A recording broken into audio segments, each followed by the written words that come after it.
songs. I didn't come properly prepared. And on the flight over, I learned Jeff Beck was celebrated as one of the greatest guitarists in rock history. He didn't just play the electric guitar. He redefined it, pushing boundaries and creating sounds no one thought were possible. But behind the spotlight and the applause, Beck carried a darkness. He held grudges, bitter rivalries with 6 of the most famous names in music. To him, they weren't just competitors. They represented betrayal, backstabbing, and a kind of disillusionment that followed him throughout his career. Today, we uncover the 6 names Jeff Beck despised most and why his hatred toward them lasted a lifetime. At the very top of the list was the Rolling Stones. For most musicians, joining the world's biggest rock band would be a dream. But for Beck, it was a nightmare. In the 1970s, he was invited to rehearse with them, but he quickly realized it wasn't for him. He later admitted, "I couldn't deal with their looseness. I like bottled attention and discipline. Get the job done, then mess around." To him, the Stones' improvisation wasn't genius. It was laziness. Walking away cost him fame and fortune, but Beck couldn't stand the chaos he saw as their defining trait. And that decision haunted him for the rest of his life. Second was Led Zeppelin, and this one cut even deeper. Beck and Jimmy Page were Yardbirds alumni and close allies. But when Page formed Zeppelin in 1968, Beck saw it as betrayal. Just months before, Beck had released his groundbreaking album Truth, which many consider a blueprint for hard rock. Then Zeppelin arrived, sounding strikingly similar.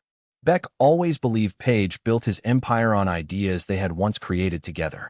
While Zeppelin soared to legendary heights, Beck was left feeling overshadowed, erased, and robbed of the recognition he deserved. Third came Yngwie Malmsteen, the Swedish guitar prodigy known for blistering speed and neoclassical shredding. Fans hailed Malmsteen as a genius, but Beck dismissed him as empty flash. He felt Malmsteen reduced the genius of Bach and Vivaldi into what he once called guitar gymnastics. For Beck, every note needed weight and emotion. Speed meant nothing without soul. Watching Malmsteen celebrated for what he considered shallow spectacle infuriated him, and the two remained at odds throughout the 1980s. Then there was Eric Clapton, a rivalry rooted in their shared love for the blues. Both men had played in the Yardbirds, but where Clapton chose to preserve tradition, Beck pushed boundaries. He experimented with distortion, feedback, and fusion, while Clapton became a purist, the so-called god of blues guitar. Beck once described him as a museum curator too afraid to disturb the exhibits. To him, Clapton wasn't honoring the blues, he was embalming it. The bitterness grew every time Clapton was praised as the greatest, while Beck was seen as eccentric and unpredictable. The fifth name was Eddie Van Halen. When Eddie exploded onto the scene with his tapping technique and explosive stage presence, the world crowned him a revolutionary. But Beck wasn't impressed. He called Eddie's style circus tricks, accusing him of confusing athleticism with artistry. To Beck, the guitar was a voice meant to express emotion, not just dazzle with speed. While Eddie's joy electrified millions, Beck heard only gimmicks and shallow flash. Their feud symbolized a generational divide, spectacle versus substance. Finally, the most personal grudge of all, Rod Stewart. In the late 1960s, Stewart was the vocalist of the Jeff Beck group, and together they seemed destined for stardom.